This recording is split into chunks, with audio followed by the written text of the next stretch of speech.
पिता परमेश्वर, जो भरमाने वाली आत्मा आज हमारे ऊपर से हट जाए, जो लुभाने वाली, प्रलोभन में, लालच में डालने वाली आत्मा, वो आज हमारे ऊपर से हट जाए। आज हम प्रार्थना करते हैं प्रभु जी यीशु मसीह नासरी के नाम से कि प्रभु आज का वचन मेरे लिए हो। प्रभु जी आप सब आप सबके मन को जांचिए और परखिए कि किसके जीवन में क्या चल रहा है। आज का वचन किसी न किसी के दिल को जरूर छुएगा और किसी न किसी के मन को बदलेगा, क्योंकि प्रभु तेरी आवाज जब कोई सुनता है तो उसके हृदय के अंदर तक घुस जाती है, और प्रभु जी वचन के द्वारा वो अपना जीवन बदल लेता है, और जीवन बदल लेता है तो प्रभु परमेश्वर उसके जीवन में प्रभु तेरी शांति और तेरी आशीष और तेरी बरकत आती है। धन्यवाद प्रभु हमारी प्रार्थना सुनने के लिए। मेरे मुख से निकला हुआ एक शब्द पवित्र आत्मा के अनुसार हूँ। जैसे तेरी इच्छा स्वर्ग में पूरी होती है, वैसे मेरे जीवन में, मेरी कलीसिया में, मेरे परिवार में, मेरे बच्चों में, मेरी पत्नी में, सब में प्रभु तेरी इच्छा पूरी होने पाए। हाथों के कामों में बरकत और आशीष दे प्रभु परमेश्वर। हमारी आत्मिक आंखों को खोल दे, बुद्धि समझ का आत्मा दे प्रभु परमेश्वर। दया कर, अनुग्रह कर, तेरी सच्ची शांति के लिए प्रभु आपका धन्यवाद। Thank you Jesus, thank you Lord, thank you father. सब बातें मिलकर भलाई को प्रकट करें। हम विश्वास करते प्रभु कि आप हमारे बीच में मौजूद हैं। आपकी उपस्थिति के लिए धन्यवाद, आपकी उपस्थिति के लिए धन्यवाद। सच में प्रभु आप महान हैं, सर्वशक्तिमान है। आपकी महिमा हो, बड़ाई हो, स्तुति हो, प्रशंसा हो। धन्यवाद के योग्य प्रभु जी, हम भी बड़े विश्वास के साथ प्रार्थना धन्यवाद करते हुए यीशु मसीह नासरी के नाम से मांग लेते हैं। सब मिलके बोलेंगे आमीन, आमीन, आमीन। क्या आप बता सकते हैं कि पिछले सप्ताह हमने क्या सीखा था? नीति वचन का सीखा था 4 अध्याय, बुद्धि के लाभ। वेरी गुड, प्रभु आपको आशीष करे, ब्लेस करे। और भी किसी को पता है कि बुद्धि के लाभ के बारे में कोई बात याद आपको याद हो, जो अपने दिल को छू गई हो, जो आपको लगा हो कि भी हाँ ये बहुत अच्छी बात थी जो मुझे नहीं पता था, या फिर कुछ भी ऐसी बात जो आपके मन में हो? कोई बता सकता है कि 34 अध्याय के अंदर आपको कौन सी बात समझ में आई थी? क्योंकि चाहिए हमें कि भी पिछला रिवीजन भी हम कर सके कि पिछला चौथे अध्याय के अंदर बुद्धि के लाभ में से कौन सी ऐसी बात थी जो आपके दिल को छू गई थी। कोई एक वचन, कोई एक बात माइक खोल करके बताइए। बुद्धि को न छोड़, वह तेरी रक्षा करेगी। वेरी गुड, बुद्धि को ना छोड़ क्योंकि वो तेरी क्या करेगी? रक्षा रक्षा करेगी। करेगी। और कोई बताइए, आपको कोई कौन सा वचन आपके दिल को छुआ था उस दिन?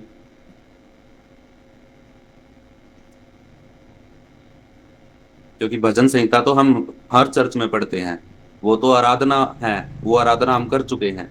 लेकिन नीति वचन जो है, जो शिक्षा है, हमारे लिए मेन पर्पस, हमारी मेन शिक्षा है। शिक्षा जरूरी है, वो बच्चों के लिए, बड़ों के लिए भी।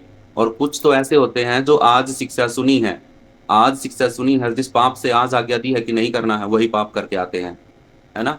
कुछ लोग तो वही पाप में जा करके बैठ जाते हैं, उसी गलती को करते हैं जो गलती प्रभु ने मना किया, और आज सीखा भी उसके बारे में, फिर भी मतलब इतना मन कठोर कर लेते हैं परमेश्वर की ओर से। और है कोई बता सकता है किसी को अगर वह जानकारी हुई? वह तेरे शरीर पर शोभावान भूषण बांधेगी और तुझे सुंदर मुकुट देगी। हाँ, बुद्धि क्या करेगी? सुंदर मुकुट देगी, शोभायमान, शोभायमान मुकुट तेरे सिर पास्टर के भैया, ऊपर होगा। जी। नीति वचन 4 का 10वां वचन है, मेरे पुत्र मेरी बातें सुनकर ग्रहण कर, तब तू बहुत वर्ष तक जीवित रहेगा। आमीन। आमीन, हालेलुया। बहुत बहुत अच्छा वचन है, बहुत अच्छी बात आपने ध्यान किया इसका। भैया हाँ, देखो ये बाकी लोग माइक बंद कर लीजिए, जिसको बोलना आप सिर्फ वो एक खोल के रखें। अपने पिता के पुत्र में भी था, अपनी माता का दुलारा था। हाँ, मतलब मैं भी अपने पिता का पुत्र था और मैं भी अपनी माता का दुलारा था। ये पिता कह रहा है अपने बेटे से कि भाई तेरा दादा मेरा पिता था और तेरी दादी मेरी माँ थी, और तेरी दादी का मैं दुलारा था, तेरे दादा का मैं बड़ा ही मतलब प्यारा था, है ना? तो इस करके वो अपने बेटे को बता रहा है अपने पिता के बारे में। तो जैसे मैंने शिक्षा प्राप्त की है, मैं भी अपने बच्चों को वैसे ही शिक्षा दूं। लेकिन बच्चे आजकल नहीं सुनते हैं किसी की भी, वो बाप की नहीं सुनते, दादा की कहाँ सुनेंगे? है ना?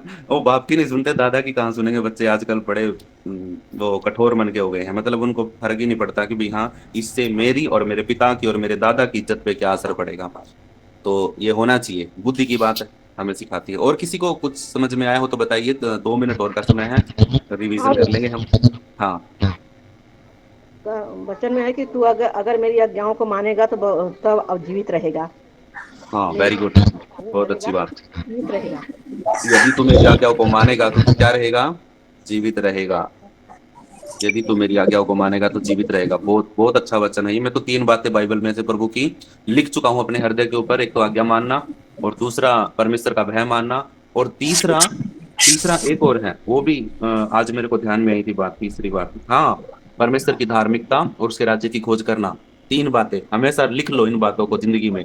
एक तो भय मानना, और एक आज्ञा मानना, और एक उसकी खोज करना। ये आज फोन करने और वाले एक इतने और है इतने सर, कहाँ से आ गए? आज फोन करने वाले बार बार डिस्टर्ब कर रहे हैं, ब्लॉक करने के एक बावजूद भी और है फोन। pastor सर, हाँ बोलिए बोलिए। न तो दाहिने की ओर मुड़ना न बाईं ओर, अपने वेरी पाँव गुड। को बुराई के मार्ग से चलने से हटा ले। बिल्कुल बिल्कुल, अपने पाँव को है ना बुराई से रोक लेना। मतलब जब तुझे दिखे कि भी हाँ गलत दिख रहा मेरे को, भी मैं चोरी कर सकता हूँ, मैं गंदा काम कर सकता हूँ, तो वहां पर बाइबल कहती है, परमेश्वर का वचन कहता है कि अपने पाँव को क्या कर, वहां बढ़ाने से रोक ले।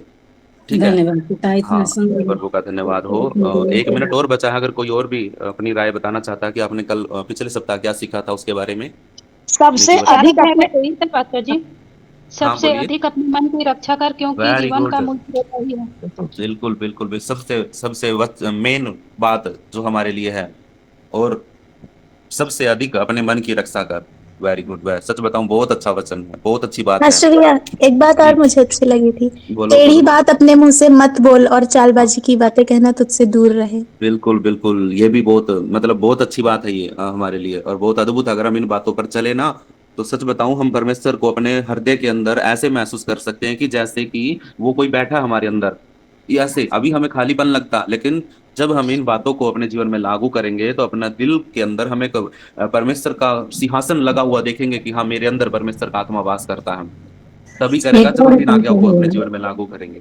जी। एक और है वचन, तेरी आंखें सामने की ओर लगी रहे और तेरी पलकें आगे की ओर खुली ना दाएं देखना ना रहे। बाएं देखना, इधर उधर मत ताक, क्योंकि मैं तेरा परमेश्वर हूँ, सीधा देख बस। ठीक है। बहुत अच्छा, Bless प्रभु आपको you. आशीष करे, ब्लेस करे, गॉड ब्लेस यू। ठीक है, तो आज का वचन हम शुरू करते हैं। मैं माइक बंद कर रहा हूँ आपका। आज आप काफी सारे लोग जुड़े हैं। आज कितने हैं ये? आज 22 25 25 लोग जुड़े हैं। प्रभु आपको आशीष करे, ब्लेस करे। तो आज आज हमारा जो वचन है, ठीक, आपकी स्क्रीन के ऊपर है, नीति वचन, नीति वचन 5 अध्याय। ये और भी अद्भुत है बहनों। पता है क्या बात है? थोड़ा विवेक के साथ सुनना है, ना तो ज्यादा मतलब उस चीज में फंसना है कि भी हाँ पास्टर क्या बोल रहा है। मेरी जुबान वही है, मुझे पता है, क्योंकि मैं सब चीजों में से निकल चुका हूँ, मैं बोल्ड हूँ। ठीक है, मैं बोल देता हूँ सीधी बातें, क्योंकि अगर अब नहीं बोलेंगे तो फिर बाद में वो बच्चे करेंगे, फिर समझाना पड़ेगा, है ना। जब हम कर लेते हैं, जब करने से नहीं शर्माए तो सुनने से शर्माने की जरूरत नहीं है। मैं तो सच एक बात को मानता हूं कि अरे बेशर्म होके सुन ले, लेकिन बेशर्म होके करने से अच्छा है बेशर्म होके सुन लेना। अब समझ में आई बात? अगर आपको समझ में आई है तो बहुत अच्छी बात है कि आप बेशर्म होके सुन लो, ताकि आप बेशर्मी का काम करो ही ना, शर्मिंदा ना होना पड़े बाद में। बेशर्म होके सुन लो ताकि बाद में शर्मिंदा ना होना पड़े सबके सामने, किसी के सामने। तो ये बहुत गहरी बात है, सब चीजों में से प्रभु ने निकाला है, बताया है, सिखाया है, समझाया है। आज का वचन है नीति वचन 5 अध्याय। 5 अध्याय के अंदर इसका शीर्षक लिखा, आपकी स्क्रीन पे भी दिख रहा है, आप अपनी बाइबल में भी देखिए, व्यभिचार की आपदा। व्यभिचार के विरुद्ध चेतावनी। हाँ, ये बहुत गहरा विषय है और इसको बड़े ध्यान से सुनना है। और आशा करता हूँ, मैंने रिकॉर्डिंग पे लगा रखा, शायद स्क्रीन रिकॉर्डिंग पे चल रहा है, तो अगर रिकॉर्डिंग हो गया तो अच्छी बात है, यूट्यूब पे डाल देंगे। व्यभिचार की आपदा, यहाँ पे तो मेरे पास टाइटल ये है, लेकिन बाइबल में लिखा है कि व्यभिचार के विरुद्ध चेतावनी। एक चेतावनी का मतलब क्या होता है? चेतावनी होती है वार्निंग। वार्निंग मतलब भाई सचेत हो जा, जो करना हो जा, अगर तू ये करेगा तो तेरा ये हो जाएगा। व्यभिचार के विरोध में, मतलब तू व्यभिचार मत कर, उसके बारे में बाइबल हमें एक चेतावनी देती है। और वो चेतावनी क्या है? 5वें अध्याय के पहले वचन में लिखा है कि हे मेरे पुत्र, मेरी बुद्धि की बातों पर ध्यान दे। बार बार एक पिता की तरह समझा रहा है ना परमेश्वर का वचन। बार बार, हर बार शुरुआत में क्या कह रहा है? हे मेरे बेटे, बड़े मेरी बातों को ध्यान से सुन, बुद्धि की बात को बड़े ध्यान से सुन। मतलब इतना प्यार से कौन बोलेगा बताओ, है ना। इतना प्यार से एक पिता की तरह, एक माता की तरह हमें नीति वचन सिखा रहा है कि मेरे बेटे, ए मेरे पुत्र, मेरी बुद्धि की बातों पर ध्यान दे, मेरी समझ की ओर कान लगा। जो मैं समझ की बातें तुझे बता रहा हूं, उन बातों के ऊपर क्या कर, अपना कान लगा, उनको सुन ध्यान से। कान लगाने का मतलब है ध्यान से सुन उनको। दूसरे वचन में लिखा, जिससे तेरा विवेक सुरक्षित बना रहेगा। अगर तू बुद्धि की बात सुनेगा, अगर तू बुद्धिमान होगा, अगर तू समझ की बातों के लिए अपने कानों को लगाएगा, तो क्या होगा? तुम्हारा विवेक सुरक्षित बना रहेगा। विवेक क्या होता है? विवेक होता है जब हम एक चीज हमारे सामने आती है और हम फैसला लेते हैं कि ये चीज गलत है और ये चीज सही है, वो हमारा विवेक होता है। जब हम सही और गलत का फर्क निकालते हैं, कई बार हमारा विवेक गलत भी हो जाता है, कई बार हमारा विवेक सही होता है। तो जब हमारा गलत होता है तो हम गलत फैसला लेते हैं, जब हमारा विवेक सही होता है तो हम सही फैसला लेते हैं। इसलिए विवेक की सुरक्षा बहुत जरूरी है। मन की रक्षा, सुरक्षा, मन की रक्षा कल पिछले सप्ताह सीखा था। आज हम विवेक के बारे में बात कर रहे हैं कि हमारा मन तो चाहेगा कि ये करूं, लेकिन विवेक क्या करता? विवेक सही और गलत को पेश करता मन के सामने। विवेक क्या करता है? मन तू तो चाहता है कि ये खा लूं, ये फल मैं खा लूं।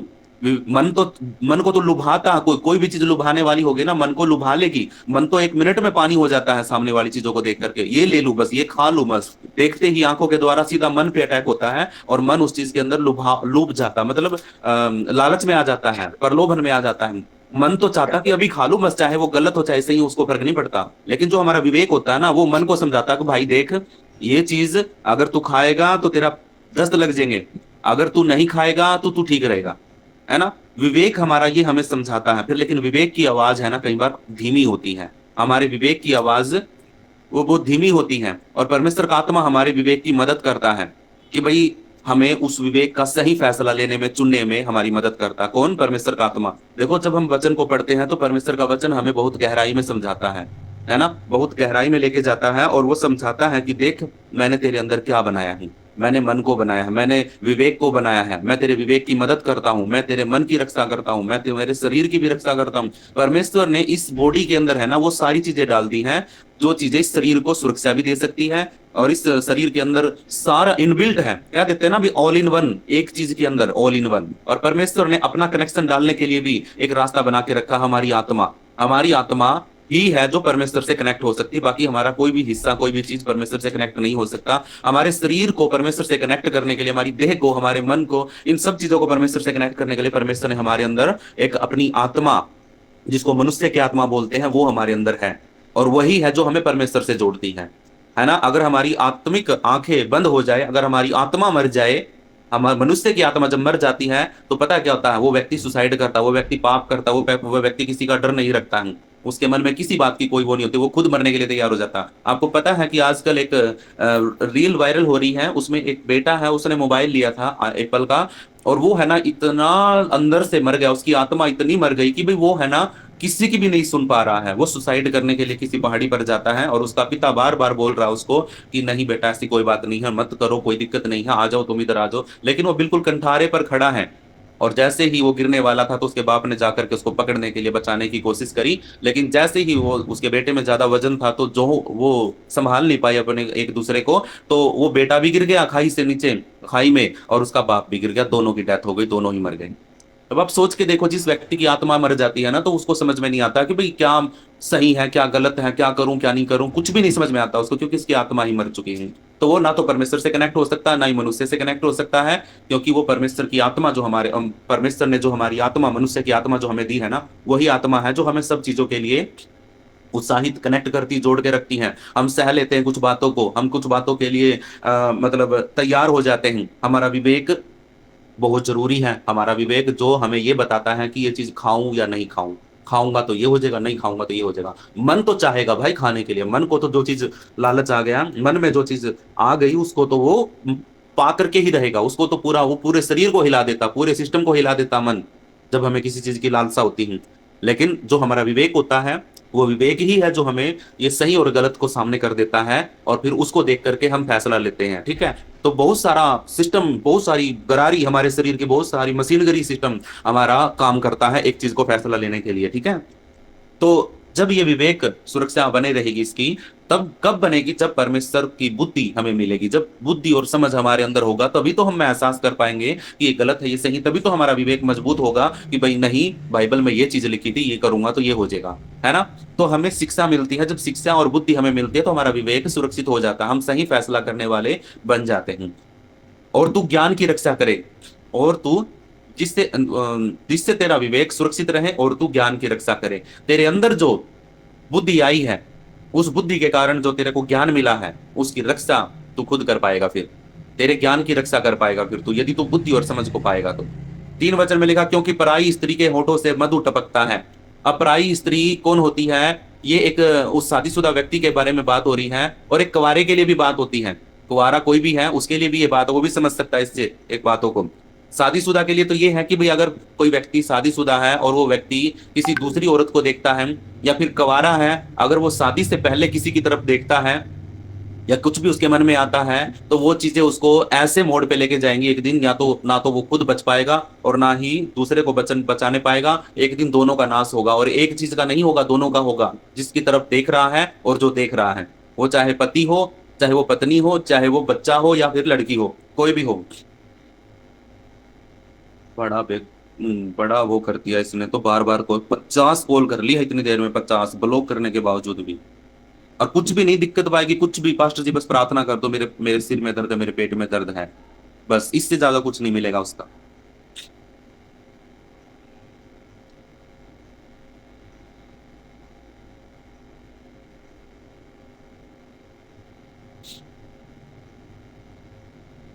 तीन वचन में लिखा क्यों? Explore block setting.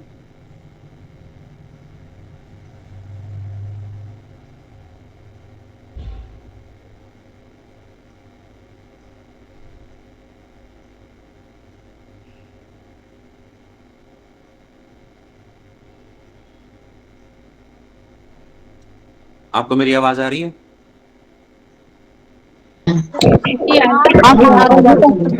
स्क्रीन पे वचन दिख रहा था? अभी नहीं दिखा रहा है भैया जी हमारे फोन में। अभी नहीं, जब मैं बोल रहा था तब। हाँ जी पास्टर भैया, उसको तो दीजिए। ठीक है, ठीक है।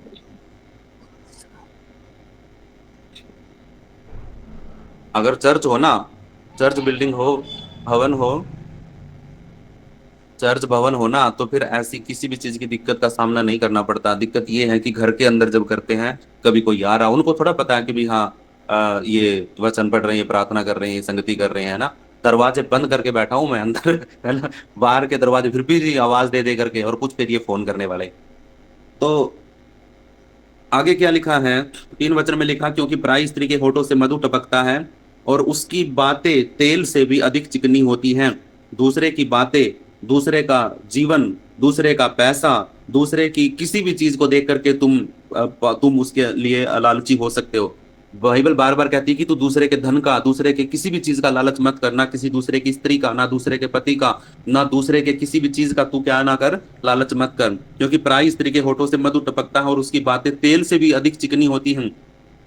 अब एक बात बताओ, आदम और हवा जब दोनों, परमेश्वर ने दोनों को बनाया था, मैं देखो आदम और हवा से आपको समझाता हूँ, ध्यान से सुनना बातों को।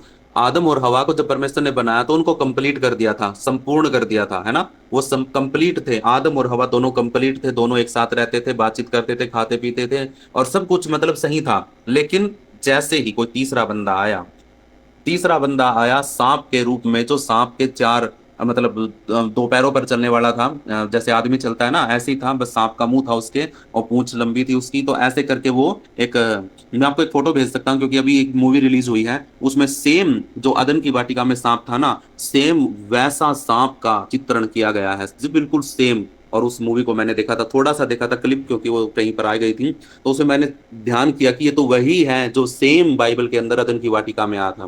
तो वो तीसरा बंदा जो सांप के रूप में आया चतुराई के साथ, उसने आकर के क्या किया, एक जाल में फंसाया और बोला कि क्या तुम किसी भी पेड़ का, वृक्ष का फल तुम खा नहीं सकते हो क्या परमेश्वर ने मना किया है? उन्होंने बोला कि नहीं, हम सब किसी भी पेड़ का फल खा सकते हैं, किसी का भी खा सकते हैं, लेकिन एक से हमें परमेश्वर ने मना किया कि तुम इस पेड़ को, फल को मत खाना। और वो क्या था?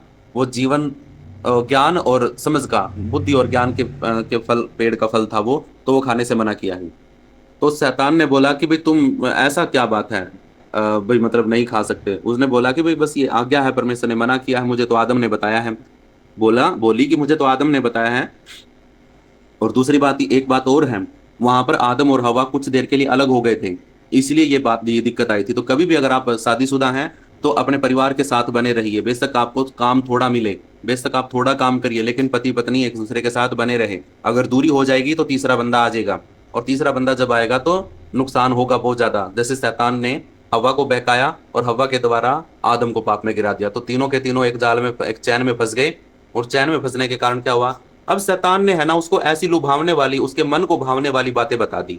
ऐसी बातें बता दी, उसकी चिकनी चिकनी चुपड़ी बातों को सुन करके उसके होठों से जब बातें निकल रही थी तो वो औरत उसके होठों की तरफ देख रही थी कि कैसे मीठी मीठी बातें बोल करके ये मेरी भलाई की बात कर रहा है, मेरे लिए अच्छा सोच रहा है, मेरे लिए ये अच्छी बातें बोल रहा है, ये तो चाहता है कि मैं खुश रहूं, आनंदित रहूं, इसीलिए ये मेरे को बता रहा है कि भाई ये पेड़ का फल खाने से मेरे जीवन में शांति आएगी, मेरी आंखें खुल जाएंगी, मैं और भी ज्यादा ताकतवर बुद्धिमान हो जाऊंगा, ऐसे करके ये मेरे बारे में सोच रहा है। तो इतनी मीठी बातें लगी उसको। और ऐसे ही किसी दूसरी औरत की, एक आदमी को जो शादीशुदा है उसको दूसरी औरत की बातें मीठी मीठी लगती हूँ, ऐसे ही उसकी बातें चिकनी चुपड़ी, तेल की जैसी चिकनी चुपड़ी बातें होती हैं।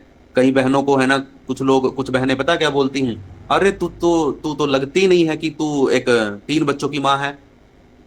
मैं बार बार बोलता हूँ इस बात को, तू लगती ही नहीं है, तू तो आज भी ऐसी लगती है कि जैसे कुंवारी है, तू तो आज भी ऐसे लगती, तेरी तो शादी अब होनी चाहिए थी। ये बातें इतनी चिकनी चुपड़ी हैं, इतनी मीठी बातें हैं जो आपके जीवन को बर्बाद कर देंगी।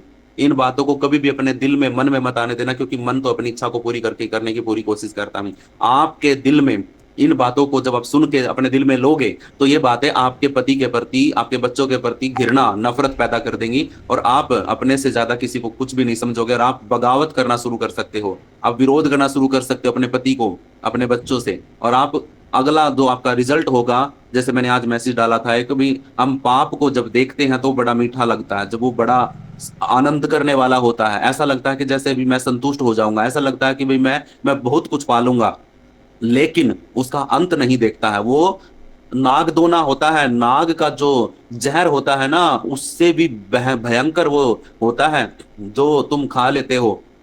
और वो खाने के बाद जब उसका जहर चढ़ता है ना पूरे शरीर, पूरे बॉडी के अंदर, पूरे जीवन के अंदर, सब कुछ बर्बाद खत्म हो जाता है, शरीर भी और आत्मा भी दोनों मर जाते हैं। तो इसीलिए कभी भी किसी की भी चिकनी चुपड़ी बातों को सुन करके अपने मन में उस अभिलाषा को नहीं लेके आने देना है, और वो उनसे आपको दूर रहना है। 4 वचन में लिखा, परंतु इसका परिणाम नागदोना के समान कड़वा और 2 धारी तलवार के समान पैना है। मतलब 3 वचन में देखो क्या लिखा है, होठों से मधु टपकता, मधु का मतलब होता है मधुमक्खी का शहद होता है ना, जो शहद कितना मीठा होता है, उस शहद के समान मीठा उसकी बातें होती हैं, और उसकी बातें तेल से भी अधिक चिकनी होती हैं। हम ज्यादातर तेलीय खाना पसंद करते हैं ना, फास्ट फूड जिसके अंदर ऑयल होता है, तेल होता है, घी होता है, ऐसी चीजों को खाना बहुत ज्यादा पसंद करते हैं। तो ऊपर लिखी है फंसाने वाली बातें, लेकिन आपको पता है जब ये तेल की चीजें हम खाते हैं तो हमारा कोलेस्ट्रॉल बढ़ जाता है, नसें ब्लॉक हो जाती हैं। जब ये तेल पीने से, तेल खाने से, चिकनी चिकनी बात चीजें खाने से हमारी नस ब्लॉक हो जाती है और फिर लकवा लग जाता है, पैरालाइज हो जाता है, सारी जिंदगी खाट पे बैठ करके, बाथरूम भी वहीं, टॉयलेट भी वहीं, सब कुछ खाट पे ही करना पड़ता है। उसके बच्चे और उसकी पत्नी और उसके परिवार के लोग फिर उसको गालियां देते हैं, और फिर वो एक टाइम पे डॉक्टर को बोलते हैं कि इसको कोई ऐसा इंजेक्शन लगा दो, कोई ऐसा इंजेक्शन लगा दो कि ये जल्दी से मर जाए, है ना। क्यों? सिर्फ क्यों? क्योंकि आपने चिकनी चुकड़ी, चिकनी चिकनी बातें खाई, चिकनी, और जो आपको मन को लुभाने वाली थी और जो मधु जैसी मीठी लगती थी आपको शुरुआत में। अभी हम चाउमीन खाते हैं, बर्गर खाते हैं, पिज्जा खाते हैं, ये आपको पता है कि कितना मीठा लगता है फास्ट फूड, लेकिन बाद में फिर क्या होता है, पेट खराब, नसें ब्लॉक, शरीर में कोलेस्ट्रॉल का बढ़ना, थायराइड, पता नहीं कितने प्रकार की बीमारियां शरीर में आती है, और फिर फिरते हैं डॉक्टरों को। 50 रुपए का फास्ट फूड खाते हैं ना तो लाखों, 5-5, 10-10 लाख रुपए का इलाज करवाते हैं फिर जाकर के, और किसी का तो होता भी नहीं है। तो ये तो चलो शरीर की बात है, लेकिन वहां आ जाओ जहां पे मैं बताना चाहता हूं, जो तुम्हारे मन को लुभाती है, जो तुम्हारी आत्मा को मौत के घाट पे लेके जाती है, जो तलवार की बात बोली है। चौथे वचन में बोला है, इसका परिणाम नागदोना, नागदोना का मतलब नाग का जहर, नाग का जहर कितना होता है, कोबरा, किंग कोबरा का, सांप का जहर इतना भयानक होता है कि मरते ही नर्वस सिस्टम डेड हो जाता है, शरीर का गिर जाता, शरीर काम करना बंद कर देता, दिमाग काम करना बंद कर देता है, इतना गहरा जहर होता है। और तलवार, तलवार तो 2 धारी तलवार तो है ना, दोनों तरफ से काटती है, ऐसा नहीं कि तुम इधर से पकड़ लोगे उधर से पकड़ लोगे, जिधर से भी पकड़ोगे उधर से ही हाथ को काट देगी, वो ऐसी होती है। तो इसीलिए आपको ये बात ध्यान में रखना है कि जब भी कोई तीसरा बंदा आकर के आपके सामने मीठी मीठी चिकनी चुकड़ी बातें करता है, आपके ऊपर, मतलब आपको ये बोलता है कि तू तो यार अभी तक कवारा लगता, मैं तो शौक में हूँ कि तेरे बच्चे भी हैं, ऐसा पत्नी लड़की के, औरतों के साथ भी होता है, और दूसरा मर्द के साथ भी होता है, आदमी के साथ भी ऐसा होता है, उसको भी फंसाया जाता है, औरत को भी और मर्द को भी, दोनों को। इसलिए बाइबल क्या कहती है, एक पति पत्नी अपने माता पिता से अलग होकर के, और वो क्या रहेंगे, एक तन एक मन एक जगह पर रहेंगे, और वो एक रहेंगे, इकट्ठे हो जाएंगे, वो एक हो जाएंगे। एक होने का मतलब यही तो है कि तुम दोनों साथ साथ रहो। अगर तुम थोड़ा सा भी गैप कर लोगे तो उससे तीसरा बंदा बीच में आ जाएगा, या तो वो आदमी को बहका देगा या वो औरत को बहका देगा। उस टाइम पे तो शैतान डरता था कि वो आदम को नहीं बात कर सकता था, आदम बहकाई में नहीं आया था, लेकिन औरत आ गई थी। तो इसीलिए जरूरी नहीं है कि तुम मजबूत हो तो तुम्हारी पत्नी भी मजबूत होगी, वो आ सकती है, वो बहकाई में आ सकती है। तो इसीलिए पति पत्नी को हमेशा दोनों को एक रहना चाहिए, एक मन होना चाहिए। अगर पति कोई काम कर रहा तो पत्नी से बता करके करे, सलाह करके। अगर पत्नी कोई काम कर रही है तो पति से सलाह करे, बिना तीसरे बंदे से तो बात तक ना करे। और जो भी बातें हो तो सब बताएं कि उस व्यक्ति ने ये बातें बोली थी, उस बहन ने मुझे ये बात बोली, उस औरत ने मुझे ये बोला। अपनी पत्नी के साथ विश्वास योग्य रहो, और बच्चे जो होते हैं अपने माता पिता के साथ विश्वास योग्य रहो। जब तक बच्चों की शादी नहीं होती है तब तक वो अपने माता और अपने पिता से ऐसा संबंध बना के रखो कि जो भी बातें हो, कोई दूसरे की हो या अपनी खुद की हो या कुछ भी मन में आ रहा हो, अपनी मम्मी से अपने पापा से बताओ कि पापा मुझे ये महसूस हो रहा है, मम्मी मुझे ये महसूस हो रहा है, मेरे जीवन मेरे शरीर में कुछ मुझे महसूस हो रहा है, कुछ चीजें हैं मतलब जो मुझे परेशान कर रही हैं, बताओ। नहीं बताओगे तो फिर बाद में शर्मिंदगी का महसूस करोगे, शर्मिंदगी महसूस करोगे, बेइज्जती महसूस करोगे। उससे अच्छा आज बेशर्म होकर के पूछ लो, आज बेशर्म होकर अपनी बातों को बता दो कि मेरे मन में ये आ रहा है। हो सकता आपके पिता के पास कोई इलाज हो सकता आपके पिता के पास, आपकी मम्मी के पास आपके लिए कोई सलाह हो।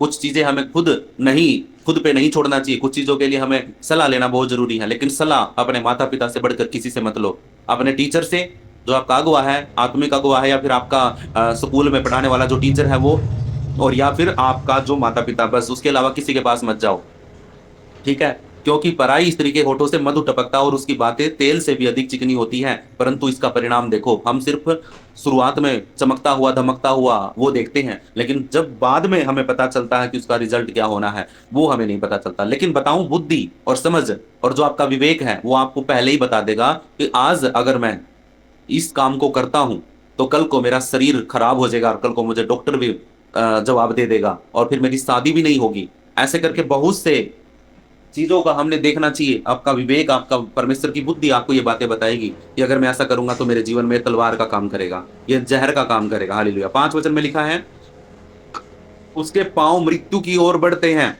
किसके पांव मृत्यु की ओर बढ़ते हैं? किसके पांव? और उसके पग अधोलोक तक पहुंचते हैं। जिसके बातें सुन रहे हो आप, जिसकी बातें आप सुन रहे हो, जिसकी बातें आप सुन रहे हो, जो दो धारी तलवार के समान है और जो जिसके मुंह से जिसके होठों से मधु शहद टपकता है, शहद जैसी मीठी मीठी बातें बोलता है। आपको पता है ना, मीठी बातें, ज्यादा मीठा खाने से क्या हो जाता है? शुगर हो जाता है। और दूसरा बताऊं, आजकल मीठा महंगा हो गया है।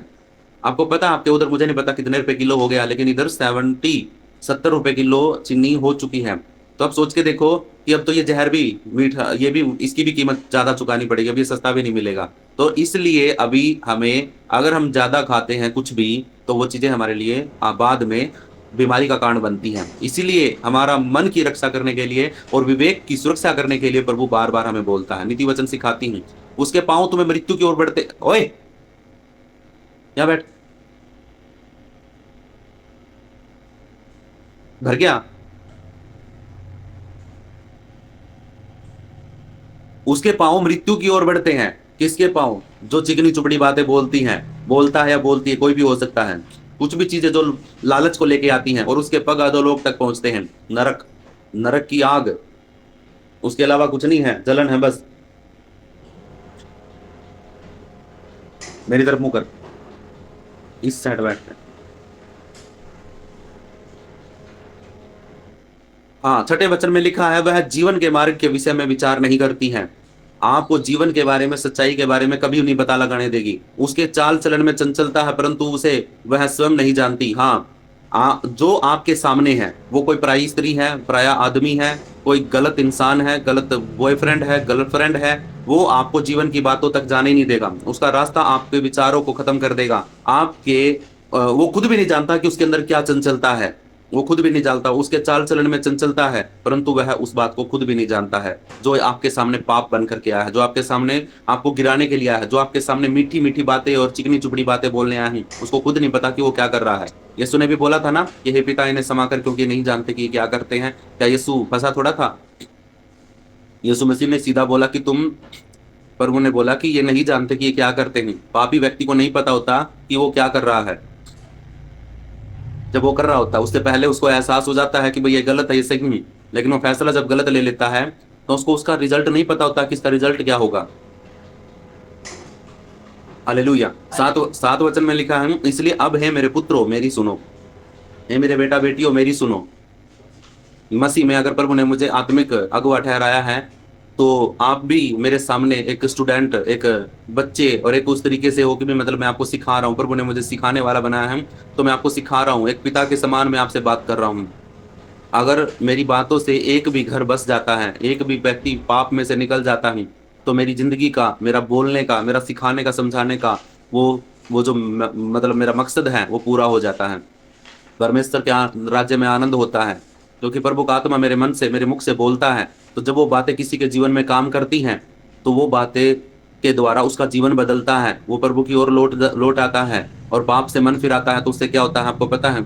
उससे उसका जीवन बदलता है और परमेश्वर के राज्य में आनंद मनाया जाता है। तो इसलिए मैं भी एक पिता के समान, एक अच्छे टीचर के समान, अगुवे के समान मैं आपसे बात कर रहा हूँ, जो भी मेरी आवाज को सुन रहे हैं। इसलिए अब है मेरे पुत्रों मेरी सुनो और मेरी बातों से मुंह न मोड़ो। ऐसी स्त्री से दूर ही रहो, ऐसे मनुष्य से दूर ही रहो, ऐसे किसी भी गर्लफ्रेंड बॉयफ्रेंड से दूर रहो जिसको आप जान लो कि ये व्यक्ति किस मनसा से मेरे साथ जुड़ा है। वो आपका कोई भी हो सकता है। शादी से पहले बॉयफ्रेंड गर्लफ्रेंड बनाते हैं ना लोग, वो चीजें ध्यान में रखो कि वो आपको नरक के दरवाजे तक लेके जा सकती। दोस्त तक सीमित है, दोस्त तक, एक भाई बहन तक सही है, लेकिन अगर उससे ज्यादा जाते हो तो समझो कि आपके जीवन में क्या हो रहा है। आप उस स्त्री से, उस मर्द से, उस लालच से भागो, दूर हट जाओ। आपको मैं सीधा यूसुफ के साथ के पास लेके जाऊं। यूसुफ कौन था? यूसुफ किसका पुत्र था? बताइए, यूसुफ किसका पुत्र था? माइक खोल करके बताइए, यूसुफ किसका पुत्र था? याकूब का। हालेलुया। याकूब का पुत्र था यूसुफ। अब यूसुफ ने क्या किया था? जब उसके सामने पाप आया था, उस औरत ने उसके सामने खड़ा होकर के सारे 7 दरवाजे बंद कर दिए थे, उसके ऊपर बुरी नजर थी उसकी। तो उस यूसुफ ने, जो जवान था, जो कुछ भी कर सकता था, जिसके बारे में किसी को भनक तक नहीं लगनी थी, है ना, अगर वो रानी के साथ बैठ भी जाता तो रानी उसके लिए राज्य के अंदर सब कुछ पूरा कर सकती थी, उसके लिए उसको राज्य में बड़े से बड़ा पद दे सकती थी अगर वो उसके साथ उठ बैठ लेता। तो अब आप सोच के देखो कि उस यूसुफ ने, जो जवान था, उसने क्या फैसला लिया? बता सकता कोई उसने क्या किया? वो भाग गया वहां से, 7 दरवाजे खोल करके भाग गया। बस आपको ही पता है क्या, और किसी को नहीं पता? प्रभु ने 7 दरवाजे खोल दिए। दरवाजे, हाँ, 7 दरवाजे खुल गए। जब आप पाप से भागते हो ना तो आपके लिए रास्ते खोल देता परमेश्वर। जब आप बुराई से भागोगे, जब आप गलत काम से निकलोगे, भागोगे, तो आपको भागना है। देखो ये बात याद रखो, आपको भागना है। सब चीजों का सामना करने के लिए बाइबल कहती है कि तू सामना कर ले, सामने से भाग जाएगा, सामने वाला भाग जाएगा। लेकिन जब व्यभिचार तुम्हारे सामने आता है, गंदी सोच, गंदी लालच और गंदगी जब तुम्हारे सामने आती है, तो उससे तुम्हें भागना है। एक सड़ी हुई लाश पड़ी है, कोई जानवर मर गया है, वो जानवर तुम्हारे सामने से भागेगा या तुम उसके सामने से भागोगे? बताओ, जब जानवर की लाश पड़ी है, बदबू आ रही है, तो तुम वहां पे खड़े होकर ये बोलोगे मैं यीशु के नाम से इस लाश को भगाता हूं यहां से, ऐसे बोलोगे? या फिर डट करके सामना करोगे उसका, उसको महसूस करते रहोगे? या फिर वहां से तुम भागोगे? या फिर वो जानवर भागेगा जो मरा पड़ा है, लाश पड़ी है? बताओ कौन भागेगा? हम हमें भागना है या वो लाश भागे? हमें भागना है ना? हमें भागना। हाँ, वेरी गुड। ये बात ध्यान में रखो कि हमें भागना है। बाइबल सब कुछ कहती है कि शैतान का सामना करो, भाग जाएगा। दुष्ट आत्माओं का सामना करो, भाग जाएंगी। और बीमारी का सामना करो, भाग जाएंगी। सब चीजें भाग जाएंगी तुम्हारे सामने से, लेकिन व्यभिचार से तुम्हें भागना पड़ेगा, क्योंकि वो मरा हुआ है, वो लाश है, वो बदबू वाली लाश है। जो लालच आपको छोटी छोटी बातों का, आपके शरीर का लालच, किसी दूसरे के पैसे का लालच, किसी दूसरे की किसी भी चीज का तुम लालच करते हो, तो वो चीज से तुम्हें भागना है। वहां पर तुम्हारा विवेक मजबूत होना चाहिए, तुम्हें वहां से भागना। भाई तुम्हें स्मेल आ रही, तुम्हें बदबू आ रही है, तुम्हारा विवेक तुम्हें बार बार टॉर्चर कर रहा है कि निकलो यहाँ से, भागो यहाँ से, गलत है, गलत है, गलत है। और फिर भी तुम मजे लेकर के वहां पे खड़े और वो गलत काम कर लेते हो। फिर बाद में क्या आता? पछतावा। बाद में क्या आता? शर्मिंदगी। बाद में क्या आता? मृत्यु। पाप की मजदूरी मृत्यु है। इतना कुछ समझाने के बावजूद भी अगर कोई व्यक्ति उस पाप के सामने खड़ा रहता है, उस व्यभिचार के सामने खड़ा होकर के सोचता है कि मैं इसको भगा दूंगा, भाई तू सबसे बड़ी गलती कर रहा है।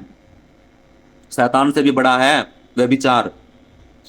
गलत स्त्री, गलत आदमी, गलत बॉयफ्रेंड, गलत गर्लफ्रेंड, ये सब कुछ। अगर आप एक दोस्त की तरह भी साथ में रह रहे हो ना, अगर लड़का लड़की कुंवारे हैं, दोस्त का रिश्ता निभा रहे हो, भाई मेरे सच बता रहा हूं, तुम दोस्त नहीं रहोगे। तुम्हें नहीं पता कि उसके सामने वाले के मन में तुम्हारे प्रति क्या बात है। तुम्हें नहीं पता कि तुम्हारे सामने वाला तुम्हारे बारे में क्या सोच रखता है। मैंने इतने सारी बातें, इतने सारे केस देखे हैं कि वो बहन तो, लड़की तो सोच रही है कि मेरा भाई जैसा मेरा दोस्त है, लेकिन वो लड़का उसके प्रति क्या सोच रख रहा है, वो लड़का उसको बहन नहीं समझता, मुंह पे बहन बोलता है, पीछे से उसके लिए क्या क्या सपने ले रहा है, क्या क्या सोच रहा है उसके बारे में, क्या क्या मन में आ रहा है उसके। समझ रहे हो मेरी बात को? ये चीज हमें ध्यान में रखनी है। ये बदबू है, ये शैतान की बातें हैं, ये तुम्हें सबसे ज्यादा खत्म कर सकती हैं। और तुम कितने भी बड़े मजबूत हो, ताकतवर हो किसी भी चीज में, चाहे तुम ज्ञानी हो, आजकल है ना जो बाइबल को बड़े से बड़े ज्ञानी है ना, जानने वाले हैं, वो खुद भी व्यभिचार में फंसे हुए हैं। और फिर प्रभु का तो धन्यवाद हो कि प्रभु तो फिर भी निकाल लेता है।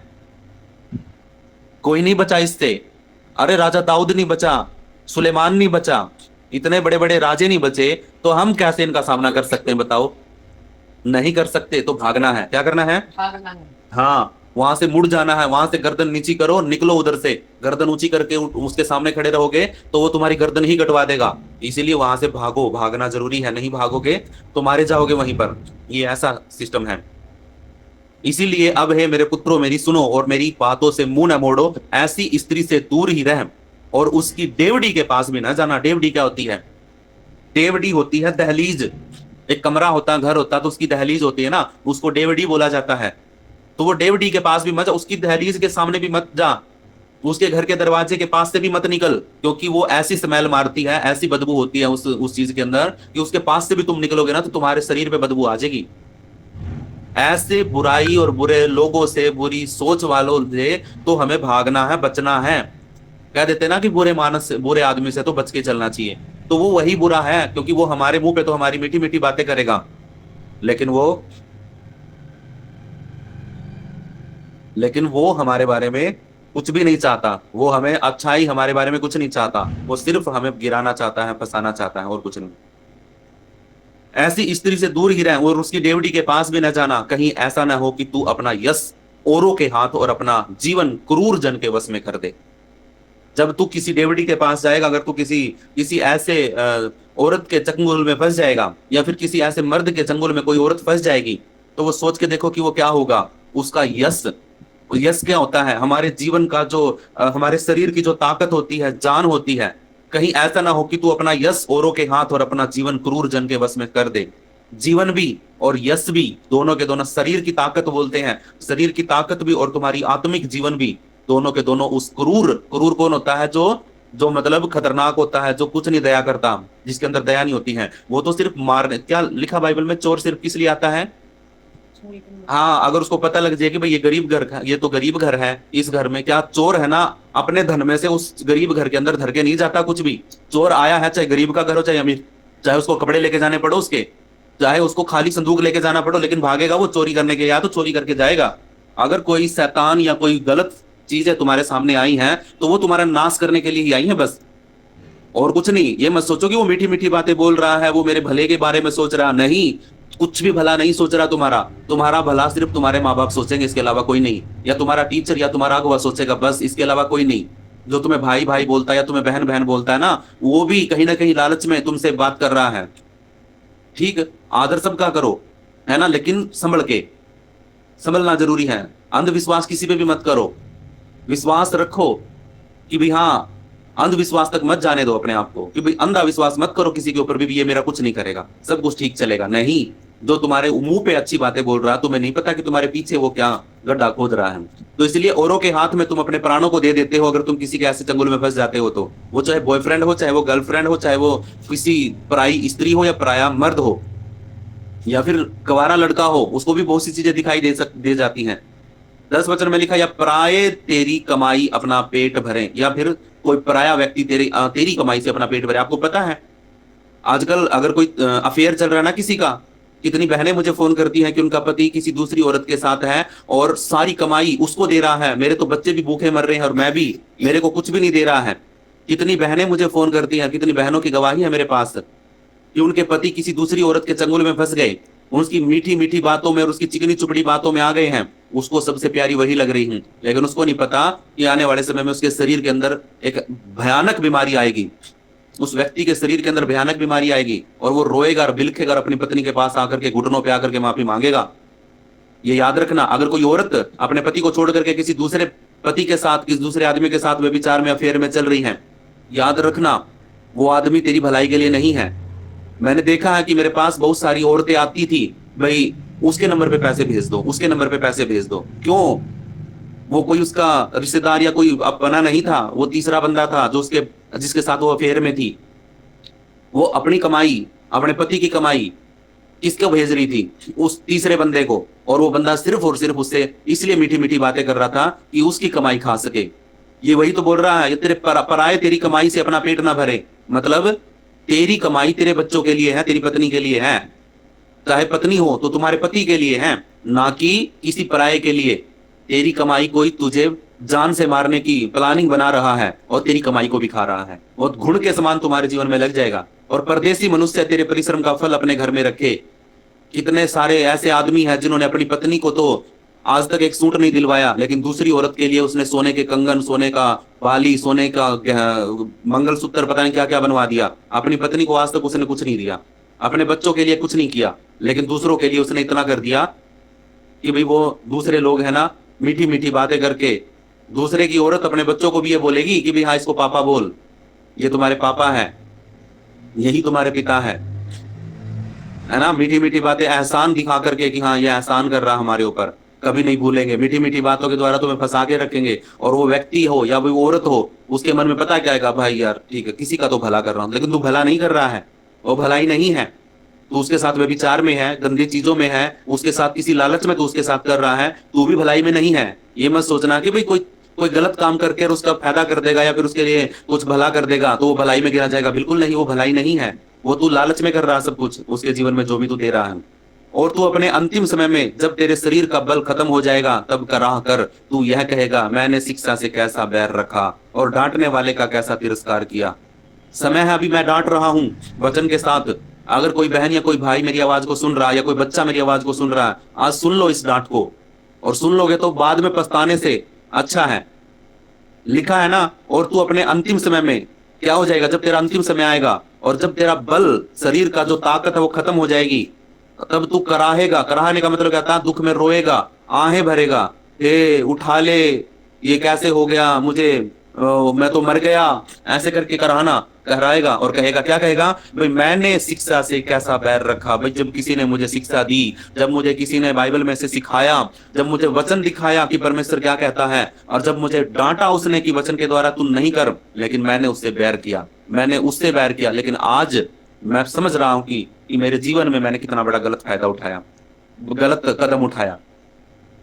वो कहेगा, मैंने अपने गुरुओं की बातें नहीं मानी। आज आप मुझे गुरु समझते हैं, टीचर समझते हैं, पिता समझते हैं, कुछ भी भाई समझते हैं। इस बात को समझ करके मुझे क्या समझते हो मुझे फर्क नहीं पड़ता, लेकिन मेरी बातों को समझो जो मैं तुम्हें बता रहा हूं। अगर एक बहन भी अपना जीवन बदलती, अगर एक भाई भी अपना जीवन बदलता, एक बच्चा भी अगर उस पाप में से निकलता है, तो मेरा बोलने का व्यर्थ नहीं जाएगा। और अपने सिखाने वालों की ओर ध्यान नहीं लगाया। वो कहता कि जब मेरे को किसी ने सिखाया था, जैसे मैं आज सिखा रहा हूं, तो मेरे ऊपर किसी ने ध्यान नहीं लगाया, मतलब मैंने उसकी बातों पर ध्यान नहीं लगाया। 14 वचन में लिखा, मैं सभा और मंडली के बीच में पूर्णतः विनाश की कगार पर जा पड़ा हूं। किसके बीच में? जब तुम व्यभिचार करोगे, जब तुम पकड़े जाओगे। मैंने ऐसे ऐसे पास्टरों के नाम सुने हैं जिन्होंने छुप करके व्यभिचार किया और बाद में उनका पता चला तो वो कहीं चर्च तो दूर की बात है, सारे विश्वासी उनको गालियां दे रहे हैं, सारे विश्वासी गालियां दे रहे हैं। और आप एक तो जीता जागता उदाहरण है, एक तो जीता जागता उदाहरण है। आप लोग जानते हैं किसकी बात कर रहा हूं, लेकिन मैं नाम नहीं लूंगा। प्रभु का धन्यवाद हो। अगर आप कुछ भी गलत करते हो या गलत का सामना करते हो, तो आप याद रखो कि एक दिन जब अंतिम समय होगा तो उस टाइम पे तुम सब आगे बीच में बेइज्जती करवाई जाए, सब आगे बीच में, मंडली के बीच में तुम्हारा विनाश किया जाएगा। और एक बात और बताऊं, बाइबल नीति वचन आगे आने वाले शब्दों में बताएगी। बाइबल कहती है कि जब कोई व्यक्ति किसी औरत के साथ संबंध में होता है, गलत संबंधों में, तो जिस दिन उसके पति को पता चल गया, बात ध्यान से सुनना, अगर कोई आदमी अपनी पत्नी को छोड़कर, अपने रिश्ते, अपने परिवार को छोड़कर किसी दूसरी औरत के साथ है और उस औरत का पति अभी तक अनजान है, लेकिन जिस दिन उस पति को पता चल गया ना, उस दिन दोनों को मार देगा, दोनों को जान से मार देगा। समझ में आई मेरी बात? दोनों को मार देगा, जान से मार देगा। मतलब जान से बढ़कर भी कुछ होता है क्या? जान से मार देगा, कुछ नहीं बचेगा, कुछ भी। बेइज्जती होगी वो न्यारी, सारी जिंदगी बच्चे नीचे गर्दन करके जिएंगे, पत्नी कभी सर नहीं उठा पाएगी कि उसका पति कैसे रिश्ते में था, कैसे फंस गया, जगह छोड़नी पड़ जाएगी। इतना नुकसान होता है अगर एक व्यक्ति सिर्फ थोड़े से लालच के लिए, सिर्फ शरीर की अभिलाषा जो कभी मिटती नहीं है, कितना कर लो, कितना ही कर लो, नहीं मिटेगी वो। मर जाता है इंसान, लेकिन ये अभिलाषा खत्म नहीं होती। मरता मरता भी इंसान इस अभिलाषा में रहता है। तो अपने ही आगे देखो क्या लिखा है, और वो कहता है, वही व्यक्ति कराहत एक बोल रहा है, ये जो व्यक्ति पाप में पड़ गया था। देखो क्या लिखा है,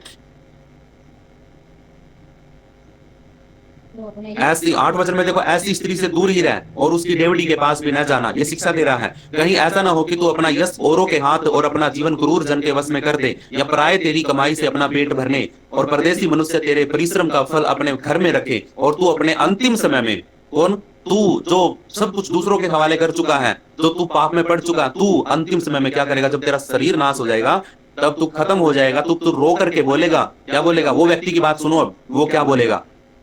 ये वो बात है जो एक व्यक्ति पाप में फंस करके अपनी जिंदगी बर्बाद करके और वो बातें बोल रहा, तू कहेगा, वो कहेगा कि मैंने शिक्षा से कैसा बैर किया। जब मुझे लोग समझा रहे थे, मेरी पत्नी समझा रही थी, मेरा भाई, मेरे पिता, मेरे सब लोग मुझे समझा रहे थे, लेकिन मैंने बैर किया उनसे। वो ही मेरे शत्रु दिखे मुझे, और डांटने वाले का तिरस्कार किया। जो मुझे डांटता था कि तू ये मत कर, मैंने उसका विरोध किया।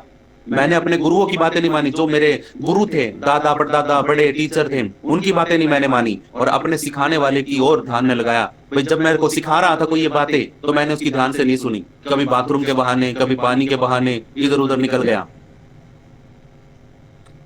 मतलब जब बातें सीखने की होती है ना, जीवन की बातें होती है, बाथरूम भी तभी आता है।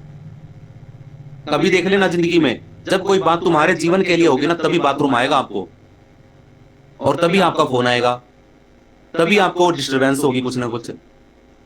तो वो क्या कहता है कि मैं सब और मंडली के बीच में पूरी रीति से विनाश की कगार पर खड़ा हूं, मेरा विनाश होने वाला है। भरी सभा में जान से भी मार दिया जाता, आपको पता, फांसी पे लटका दिया जाता। पंचायत जब फैसला करती है तो उस टाइम पे मार दिया जाता जान से।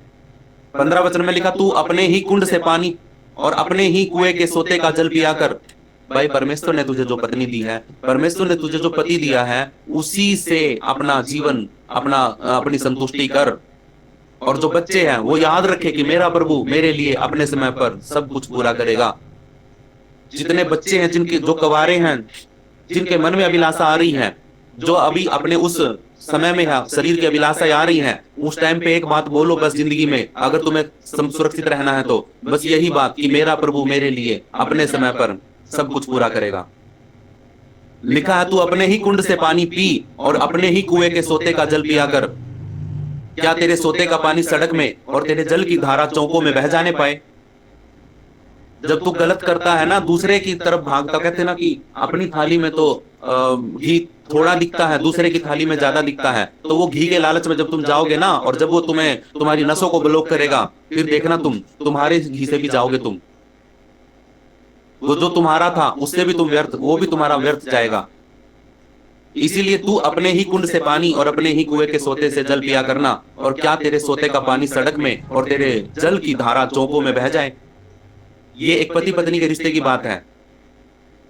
17 वचन में लिखा, यह केवल तेरे ही लिए रहे और तेरे संग अनजानों के लिए ना हो। अनजानों के लिए ना हो। कल को अगर तुम व्यभिचार करते पकड़े गए, तुम्हें मार दिया गया, तो जो तुम्हारी पत्नी थी वो पत्नी किसी दूसरे पति के साथ शादी करके और फिर अपना जीवन जिएगी। आप सोच के देखो कि उसकी जिंदगी कैसी होगी। ना तो वो शादी कर सकती है, ऐसा भी हो सकता है, या फिर वो विधवा की जिंदगी जिए, तो क्या पता कितने लोग उसके पीछे लगेंगे। आप एक बात को सोचिए, आपका छोटा सा लालच, आपका छोटा सा अभिलाषा, आपका छोटा सा शरीर का एक बंधन जो आप नहीं तोड़ पाए, बस उसके कारण आप इतना बड़ा नुकसान उठा रहे हैं। नाश हो रहा है शरीर क्या, पूरा जिंदगी, दोनों घर बर्बाद और रिश्तेदारी बर्बाद, दूर दूर तक असर जाता है एक छोटे से पाप का। हम तो सोच लेते कि भी अरे छोटा सा ही तो पाप किया था, झूठ ही तो बोला था। एक झूठ है ना, पूरे गांव को बर्बाद कर सकती है, पूरे गांव को ही लगा लो, पूरे देश को बर्बाद कर सकती है एक छोटा सा झूठ। आज प्रधानमंत्री हमारे देश से एक छोटी सी झूठ बोल दे, पूरा देश उस प्रधानमंत्री पे विश्वास कर ले, और कल को हमारे ऊपर अनजाने में अटैक हो जाए। और सारा देश बर्बाद हो सकता है एक छोटे से झूठ के कारण। और हम सोचते हैं कि झूठ बोलने से कुछ नहीं होता है, छोटा सा झूठ है। क्या तेरे सोते लिखा 17 वचन में, यह केवल तेरे ही लिए रहे और तेरे संग अनजाने के लिए ना हो। 18 वचन में लिखा तेरा सोता धन्य रहे, मतलब तेरे घर की पत्नी धन्य रहे। सोते का मतलब है किसी औरत का पति और किसी और पति की पत्नी, ये उसका सोता है, उसके बच्चे उसके सोते हैं। सोते का मतलब समझते हो क्या होता है? सोता होता है पानी का झरना, देखा कभी? पानी के झरने को पानी का सोता बोलते हैं, स्रोत बोलते हैं, उसको स्रोत बोलते हैं। सोते का मतलब होता है जहां से जीवन आता है, जहां से पानी आता है, जहां से हवा आती, जहां से आग आता, जहां से कुछ भी आता है, वो एक स्रोत है, सोर्स है, वो सोर्स बोलते हैं इंग्लिश में।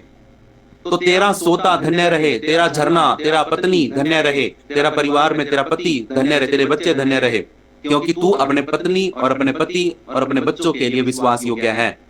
और जो कुंवारे हैं वो अपने माता पिता के लिए विश्वास योग्य रहे, क्योंकि जब तक उनकी शादी नहीं हो जाती तब तक वो अपने पिता के और अपनी माता के जिम्मेदार हैं। उसको जिम्मेदारी उनकी जिम्मेदारी है, उनके वफादार हैं जो बच्चे हैं अपने माता पिता के। लेकिन जब शादी हो जाती है तो पति पत्नी की जिम्मेदार है और पत्नी पति का जिम्मेदार है, मतलब हाँ ऐसे करके। तो ये चीजें हमें बहुत गहरी है, ये पति पत्नी के बारे में है। और कवारों के लिए भी साथ में मैंने जोड़ दिया है, अगर कोई कवारा है, अगर कोई बच्चा है, उसके लिए भी अगर कोई सुन रहा है तो धन्य हो तेरा सोता धन्य रहे और अपनी जवानी की पत्नी के साथ आनंदित रहे। ठीक है, जो पत्नी तुम्हें परमेश्वर ने दी है, जो हड्डी परमेश्वर ने तुम्हारे साथ जोड़ी है। कहां से ब्लॉक होगा, बार बार बोलता रहेगा। हाँ, वह तेरे लिए हिरणी, प्रिय हिरणी या सुंदर सांभरनी के समान हो उसके, ठीक है, और उसी का प्रेम नित्य तुझे मोहित करता रहे। 20 वचन में लिखा है, हे मेरे पुत्र, तू व्यभिचारिणी पर क्यों मोहित हो और पराई स्त्री को क्यों छाती से लगाए, क्योंकि मनुष्य के मार्ग यहोवा की दृष्टि से छिपे नहीं है और वह उसके सब मार्गों पर ध्यान करता है। अब आप समझ सकते हैं, आप इतने तो समझदार हैं कि अगर कोई व्यक्ति दूसरे को अपना समझेगा, दूसरे को ही समझेगा सब कुछ भी यही है मेरा सब कुछ, तो व्यभिचारिणी पर क्यों मोहित होता है और पराई स्त्री या पराय मर्द या पराय आदमी या लड़के के ऊपर क्यों तू अपने सीने से लगाता है उसको, क्योंकि मनुष्य के मार्ग तो यहोवा की दृष्टि से छिपे हुए नहीं है। भाई तू जो कुछ भी कर रहा है परमेश्वर तुझे देख रहा है। एक दिन तू बोलेगा कि हे परमेश्वर तूने मेरे साथ ऐसा क्यों कर दिया, तो परमेश्वर तुझे आकर के ये नहीं कहेगा कि देख तूने वो किया था इसीलिए तेरे साथ ही ऐसा हुआ है। इसीलिए आज परमेश्वर ये बात सिखा रहा है कि देख आज तू अगर ये बात सुन लेगा, क्योंकि मैं तेरे हर कदम को, हर बात को, हर मन की इच्छा को मैं जानता हूं। तू अंधेरे में क्या करता है, कमरे में बंद होके क्या करता है, तू छुप करके क्या करता है, तू बाथरूम में क्या करता है, परमेश्वर सब जानता है। लेकिन एक समय आएगा जब तू खाट पर पड़ जाएगा, जब तू सब आगे बीच में मारने के लिए लटका दिया जाएगा, उस टाइम पे परमेश्वर आकर के तुझे ये नहीं बोलेगा कि देख उस टाइम पे तूने ये किया था और आज तेरे साथ ये हो रहा है। आज प्रभु बोल रहा है, आज प्रभु बोल रहा है कि मत कर, मैं जानता हूं कि तू क्या कर रहा है, तू क्या करेगा, तू कब क्या करेगा मुझे पता है, लेकिन तू इस बात को याद रख कि आज जो तुझे शिक्षा दी जा रही है ना, उस शिक्षा को ध्यान लगा और वह उसके सब मार्गों पर ध्यान करता है। तू किस रास्ते पर चल रहा है परमेश्वर सब जानता है। 22 वचन में कहा, दुष्ट अपने ही अधर्म के कामों में से फंसेगा। जो दुष्टता के काम करता है वो कौन से कामों में फंसेगा? जो दुष्टता के काम, जो अधर्म के काम वो कर रहा है उन्हीं में फंसेगा और अपने ही पाप के बंधनों में बंधा रहेगा। जो उसने पाप किए हैं उनके बंधनों में वो बंधा रहेगा। पाप के बंधनों में क्या रहेगा? बंधा रहेगा। हालेलुया। अब अगर आजाद होना है तो मौका है, अगर उन बंधनों से आजाद होना तो ये शिक्षा को सुनो, इस वचन को 2 बार पढ़ो। यहां से अब सीखने के बाद घंटे घंटे का गैप देकर के 2 बार पढ़ो इसको, अपने मुंह से बोल करके इस वचन को। अगर कोई ऐसे पाप में है, अगर कोई बचना चाहता है तो, अगर सामने कोई ऑफर आ रहा है किसी चीज का, कई बार ऑफर आते हैं, ऑफर आता है कि तुम बड़े सुंदर दिखते हो, तुम्हारे जैसा मैंने कभी नहीं देखा, तुम तो अभी तक जवान हो, तुम तो लगते ही नहीं हो कि तुम 2 बच्चों की माँ हो, या फिर तुम तो लगते ही नहीं हो कि तुम्हारी शादी हो भी चुकी है, तुम तो अभी भी जवान दिखते हो। ये ऑफर होते हैं। इन ऑफरों को ध्यान से देखो कि ये किस चीज के लिए आ रहे हैं। वह लिखा, दुष्ट अपने ही अधर्म के कामों में फंसेगा और अपने ही पाप के बंधनों में बंधा रहेगा। ये बंधन फिर नहीं टूटते हैं, जो बोगे वो काटोगे। परमेश्वर तुम्हारे पिछले पापों को क्षमा कर सकता है जिस दिन तुमने यीशु मसीह पर विश्वास किया था, लेकिन वो कहता है कि आगे पाप मत करना। आगे जो पाप करोगे उसको उसकी सजा भुगतनी पड़ेगी। आज तुमने पहली बार प्रभु यीशु मसीह को स्वीकार किया और प्रभु यीशु मसीह पर विश्वास किया और यीशु ने तुम्हें आज्ञा दी कि तू कोई पाप ना करना, तू व्यभिचार ना करना, 10 आज्ञा तुम्हें दे दी। आज से पहले जो तूने किया वो सब माफ कर दिया प्रभु ने, उसके बाद का तुम्हें असर नहीं दिखाई देगा। लेकिन इस बात को मानने के बाद, सुनने के बाद, इस शिक्षा को पाने के बाद जब तूने कोई भी गलत काम किया तो उसको तो रिजल्ट तुम्हें मिलेगा, उसका परिणाम तुम्हें भुगतना पड़ेगा।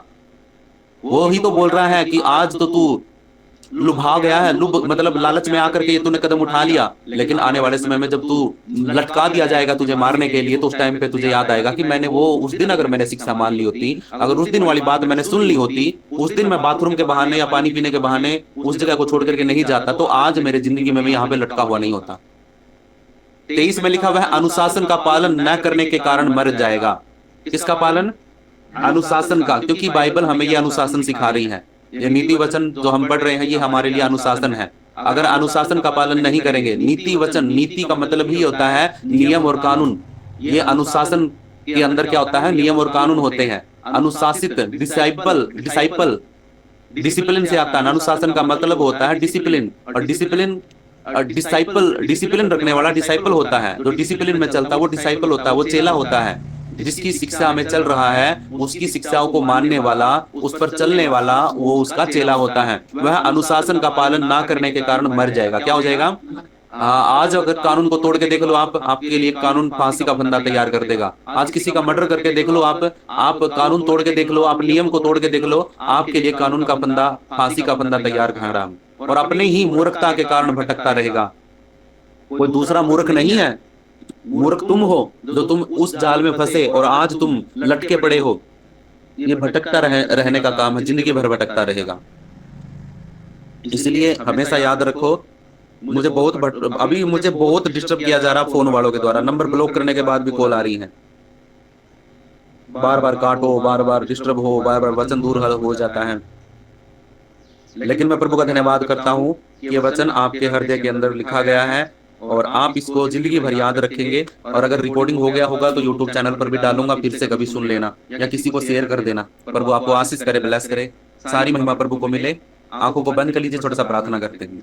धन्यवाद स्वर्गीय पिता परमेश्वर, आज हमने जो व्यभिचार के विरुद्ध, जो चेतावनी के बारे में आज हमने जो वचन सीखा है, राजा सुलेमान के नीति वचनों में से नीति वचन 5 अध्याय को जो हमने पढ़ा और सीखा और समझा और अपने जीवन में इसको देखा कि क्या हम इसके अनुसार चल रहे हैं या नहीं। क्या हमारे जीवनों में कोई ऐसी बात है जो हमें छोड़ देनी चाहिए? क्या कोई ऐसा पाप है जो हम अपने देह के विरुद्ध कर रहे हैं? क्योंकि सारे पाप तो देह के बाहर के होते हैं, लेकिन शरीर के अंदर का, शरीर का जो पाप होता है वो व्यभिचार होता है। इसलिए सब पापों से तो हम सामना कर सकते हैं, लेकिन व्यभिचार से हमने भागना होता है। इसलिए पिता परमेश्वर, हम आपसे विनती करते, प्रार्थना करते हैं कि अगर कोई भी बच्चा, कोई भी बच्ची, कोई भी बड़ा या पति पत्नी में से कोई भी अगर आज का वचन किसी ने सुना है तो उसके जीवन में एक बदलाव को मैं देखने पाऊं और इस वचन की गवाही प्रभु यीशु मसीह के नाम में लोगों के जीवनों में आए। क्योंकि बहुत बार ऐसा होता है, आज वचन सुन लिया ध्यान से, इसका रिजल्ट क्या पता 10 दिन के बाद आए, क्या पता 1 महीने के बाद आपको बदलाव हो, 2 महीने के बाद हो। तो आप जिंदगी भर याद रखोगे कि मैंने एक वचन सुना था और उस वचन के द्वारा मेरी जिंदगी बदल गई। जिंदगी भर याद रखोगे। जैसे मैं अपनी हर गवाही में बोलता हूँ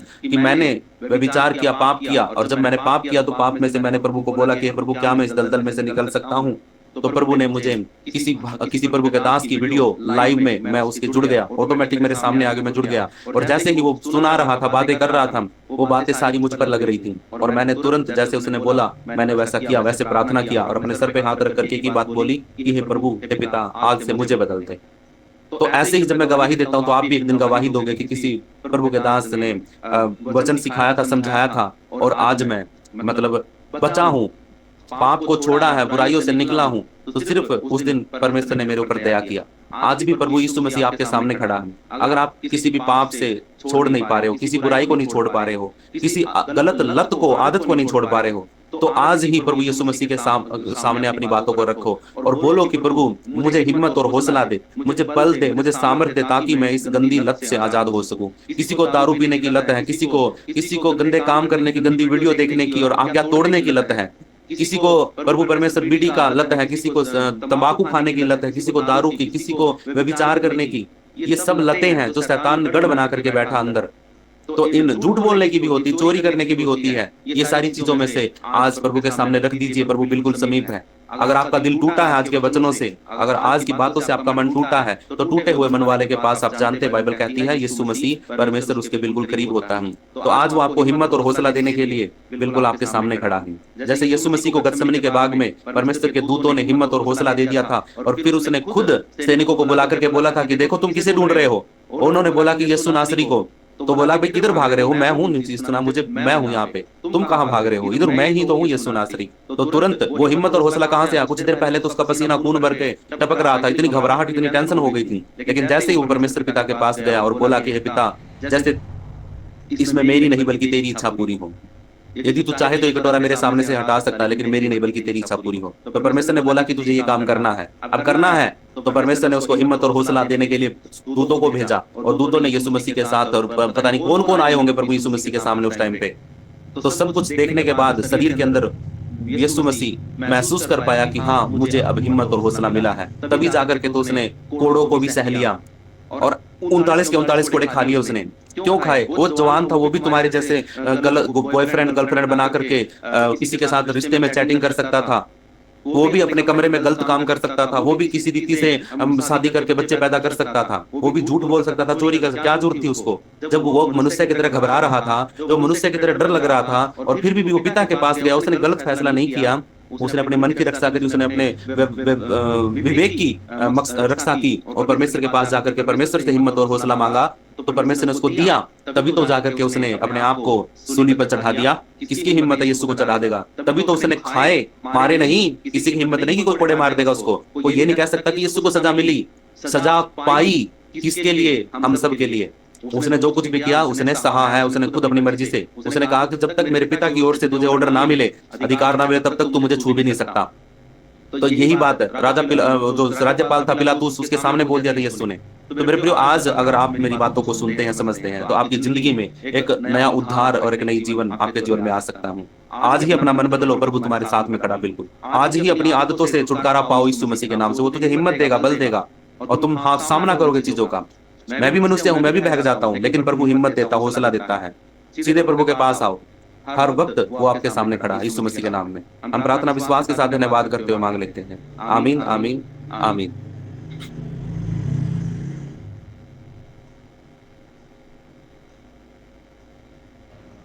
यस, आमीन आमीन आमीन। यस, आमीन आमीन आमीन। यस, आमीन आमीन आमीन आमीन। हालेलुया आमीन, हालेलुया आमीन, हालेलुया। यस, आमीन। तो सिर्फ सुनने वाले नहीं बनना है, बल्कि वचनों पर का पालन करने वाला बनना है। हालेलुया। और अगर आपको ये बातें समझ में आई हैं तो प्रभु आपको आशीष करे, ब्लेस करे। और माइक बंद करके रखिए। और अभी जैसे कि अभी क्या है कि अगर आप किसी विषय के लिए मतलब आप धन्यवाद देना चाहते हो प्रभु को, तो आप दे सकते हैं, आप गवाही दे सकते हैं अपनी। आपके जीवन में कुछ है तो। और एक बात और, आप जितने भी संगति में जुड़े हैं, आप मैं ग्रुप के अंदर है ना स्कैनर डाल दूंगा। अगर आप जो भी प्रभु के राज्य के लिए, भवन के लिए जो भी आपका मन करता है, संडे के दिन जो आप भवन में देते थे, अगर आपको मन करता है, आपके मन में है, तो आप वो भी डाल सकते हैं। प्रभु आपको आशीष करे, ब्लेस करे। और मैं चाहता हूं कि हम हर संडे प्रभु के भवन के लिए, प्रभु के राज्य के लिए कुछ ना कुछ तो जरूर तैयार करके रखें, क्योंकि हम वचन को सुनते हैं तो परमेश्वर हमें हम परमेश्वर के सामने आते हैं तो कोई भेंट लेकर के आएंगे, है ना, कुछ भी। तो उसके लिए हम कुछ भी आपके मन में जो आता है, आप उसके लिए आप तैयार रहिए, रखिए। और हर संडे हम ऐसी संगति कर सके, और एक अद्भुत वचन के साथ, शिक्षा के साथ हम परमेश्वर का धन्यवाद कर सके। ठीक है। अभी आपके जीवन में, आपके जीवन में अगर कोई गवाही है, आपके मन में कोई बात है जिसके लिए आप प्रभु को धन्यवाद देना चाहते हैं, तो आप अभी दे सकते हैं। फिर हम आपके लिए, सबके लिए प्रार्थना करेंगे, और प्रार्थना करके जी कोई है धन्यवाद का विषय आपके पास, आप धन्यवाद देना चाहते हो प्रभु को?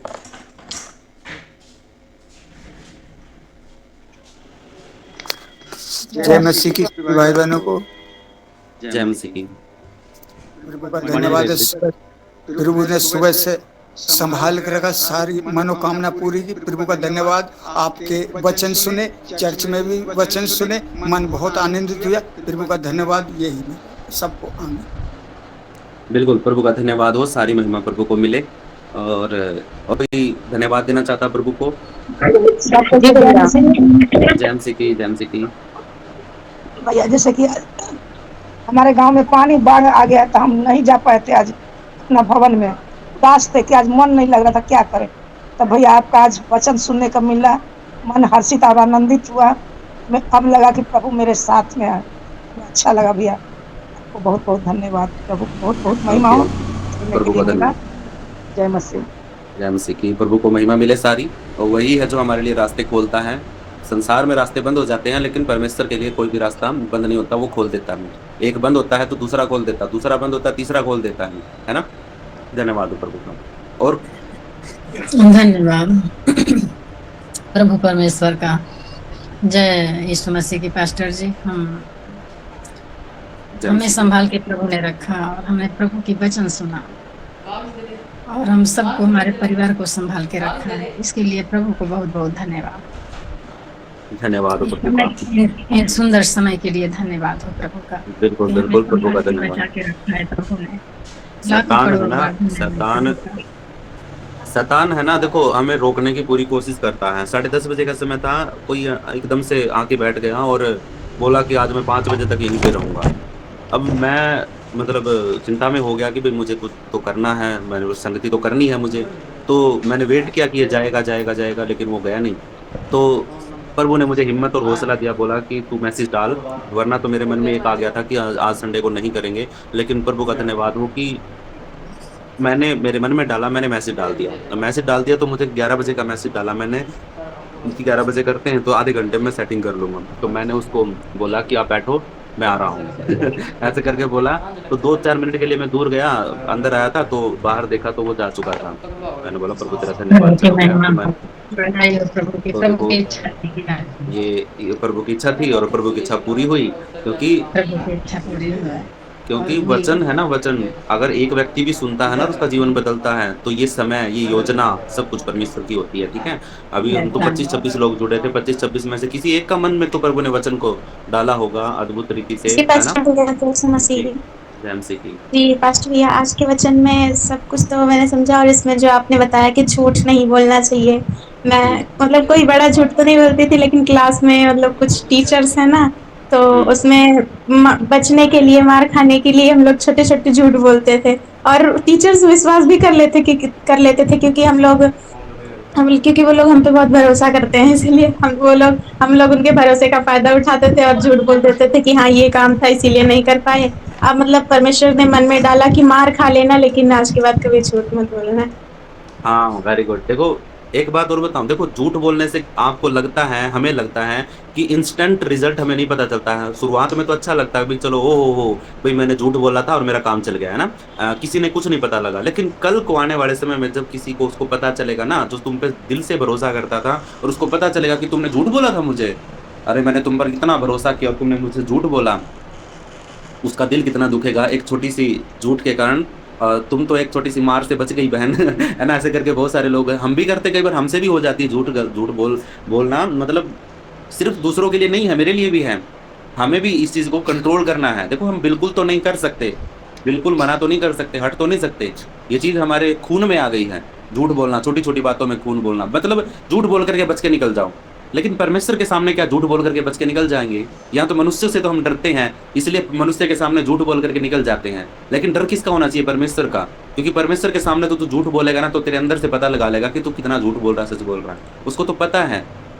तो इसीलिए हम सबको कोशिश करना। देखो मैं ये नहीं कह सकता कि कोई परफेक्ट है, यीशु मसीह से बड़ा तो कोई परफेक्ट हुआ ही नहीं है, और ना ही शायद कोई आने वाले समय में होगा। हम सब पापी हैं, आज भी पाप करते हैं, गलती करते हैं, और उनकी सजा भी हम भुगतते हैं। लेकिन कहने का मतलब ये है कि प्रभु का वचन हमारे हृदय में ठुक ठुक करता है क्या करता है? वो दरवाजे को खटखटाता है, ठुक ठुक करता है, भाई सुन, गलती कर दी, झूठ नहीं बोलना था। कई बार झूठ बोलने के बाद बच जाते हैं और फिर बाद में आके पछतावा होता है कि मुझे झूठ नहीं बोलना चाहिए था। बहुत बार ऐसे होता है। तो ये चीज़ें हमें हमेशा ध्यान में रखनी है, कोशिश करनी है ना। कोशिश करने वालों की कभी हार नहीं होती। तो ट्राई करना है, कोशिश करना है कि हम झूठ ना बोलें, कोशिश करें जितना हो सके सच बोलने की कोशिश करें, और यही हमारे लिए सही है, क्योंकि महान 10 आज्ञाओं के अंदर झूठ बोलना पाप है, ये भी आया हुआ है। झूठ मत बोलो, ये भी आया हुआ है, ठीक है, वो आज्ञाओं के अंदर है। ये एक आज्ञा है कि झूठ मत बोलना, तू चोरी मत करना, तू दूसरे की किसी भी चीज का लालच मत करना, ऐसे करके बहुत से आज्ञाएं हैं जो प्रभु ने दिया था। तो ठीक है, धन्यवाद हो प्रभु का। हेलो जी जय मसीह की भैया। जय मसीह की। भैया मुझे एक हफ्ता जुड़ा हुआ है आपकी उसके लिए से मुझे अच्छा। तुम्हारी प्रोडक्ट से जुड़ के इतना सुकून मिल रहा है, बहुत अच्छे वचन लग रहे हैं। ऐसा ना मुझे चर्च में जाकर भी अच्छा नहीं लगता जितना मुझे इससे जुड़कर अच्छा लगता है। अच्छा क्योंकि अच्छा तो आपके सारे वचन इतने अच्छे से दिल को छूते हैं कि बहुत शांति मिलती है। जैसे हम चर्च में जाते हैं, बहुत से तो अपनी अपनी चलाते हैं, आप किसी की सुनते भी नहीं है, और आप तो सबकी सुनते हो और सबसे बातें भी करते हो। तो ये बहुत अच्छी बात है आपकी, और हाँ, वचन भी ये समझ में आता है और अच्छा भी लगता है। बिल्कुल बिल्कुल। तो ये सारी महिमा प्रभु को मिले, प्रभु का ही खोला हुआ रास्ता है ये, आप सबके लिए, मेरे लिए प्रभु ने ही खोला है, सारा महिमा सारा आदर उसी को मिले। और कोई है जो धन्यवाद देना चाहता हो प्रभु को? भैया मैं जी जी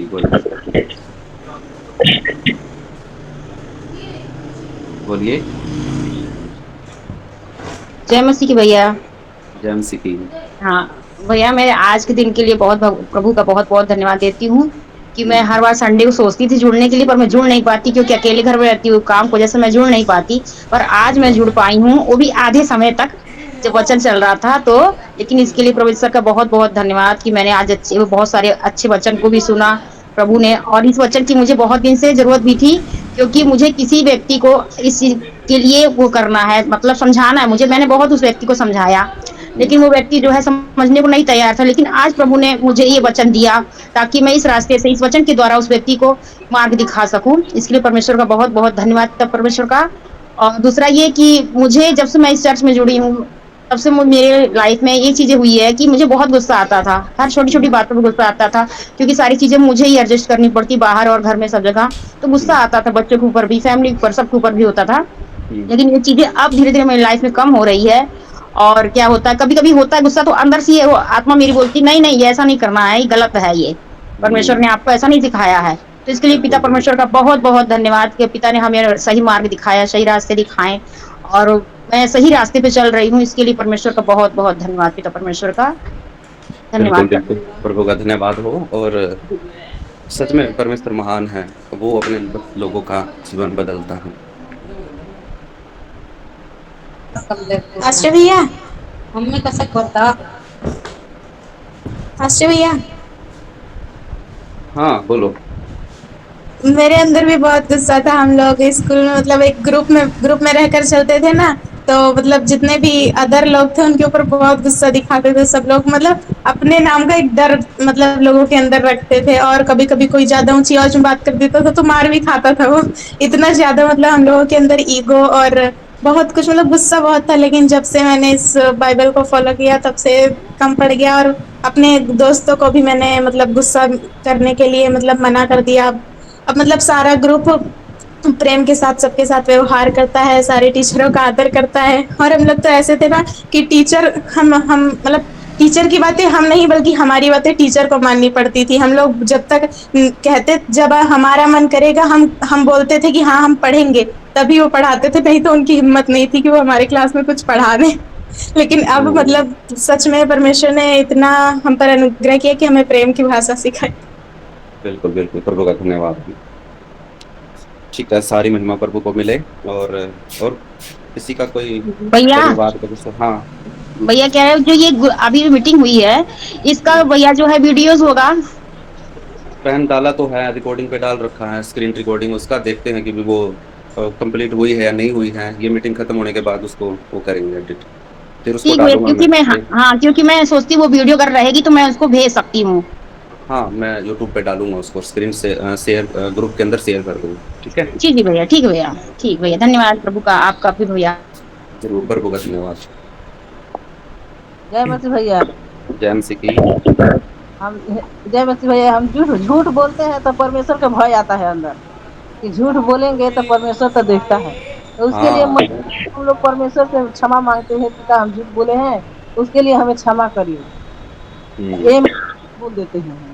बिल्कुल, धन्यवाद प्रभु का। प्रभु ने आपके मन में परमेश्वर का भय डाला, इसके लिए प्रभु का धन्यवाद हो। और जय मसीह की भैया। जय मसीह की। हम प्रभु को बहुत बहुत धन्यवाद देते हैं आज के दिन के, आज के समय के लिए जो हमने वचन को सुना, इसीलिए प्रभु को धन्यवाद देते हैं। भैया हमारी एक गवाही है। एक दिन मेरा हाथ बहुत दर्द कर रहा था शाम को टाइम, उसके बाद रात में फिर सो गई, फिर सुबह उठी तो एकदम से हाथ उठ नहीं रहा था, तो हमने कलसिया में भेजे, उसके लिए प्रार्थना सुमति सिस्टर ने किया। तो सुबह उठे, उसके बाद सारा दिन पूरा काम किए, फिर शाम को आराम हो गया था भैया। फिर शाम को थोड़ा सा दवा लिए और उसके बाद एक खुराक दवा खाई, उसके बाद प्रभु का धन्यवाद हो, हमारा हाथ ठीक हो गया। ओके, धन्यवाद हो प्रभु का, सारी महिमा प्रभु को मिले, धन्यवाद। और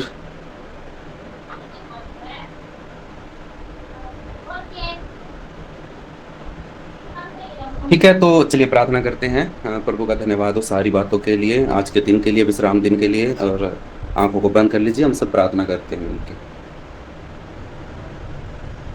धन्यवाद स्वर्गीय पिता, हमारे राजा, प्रभु, महान पिता, हम आपका धन्यवाद करते हैं। तेरी तारीफ हो, बड़ाई हो, स्तुति हो, प्रशंसा हो।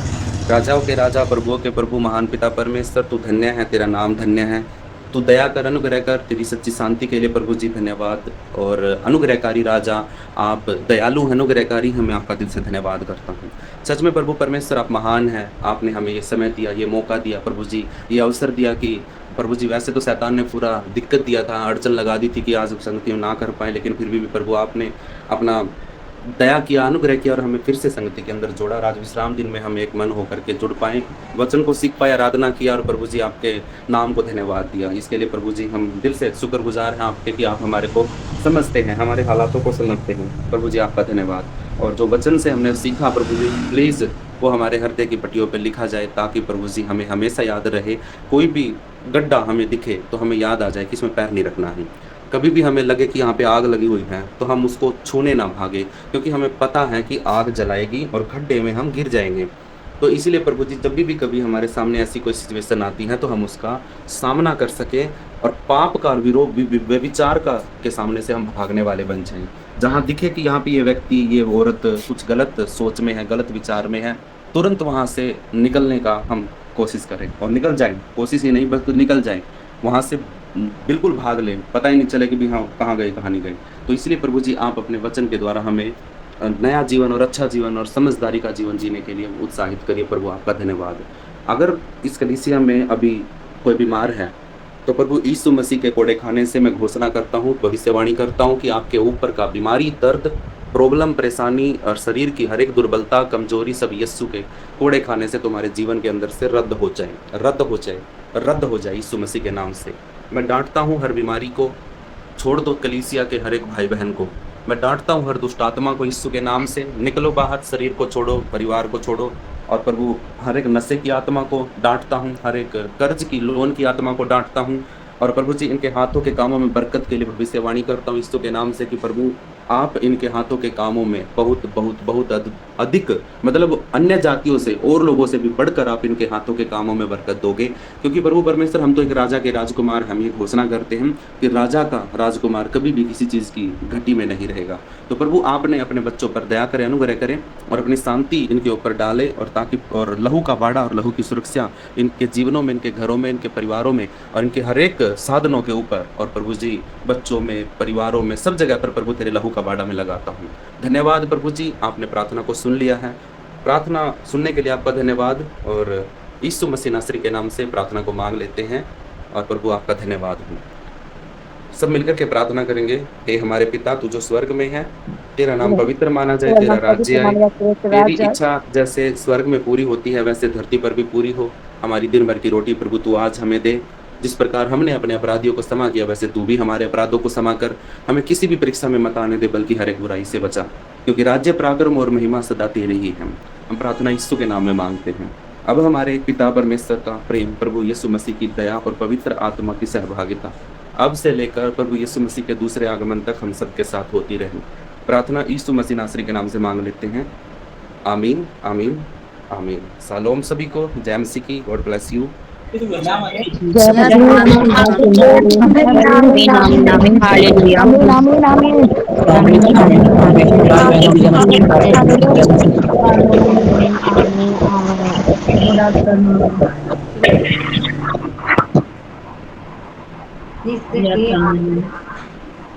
इसकी महिमा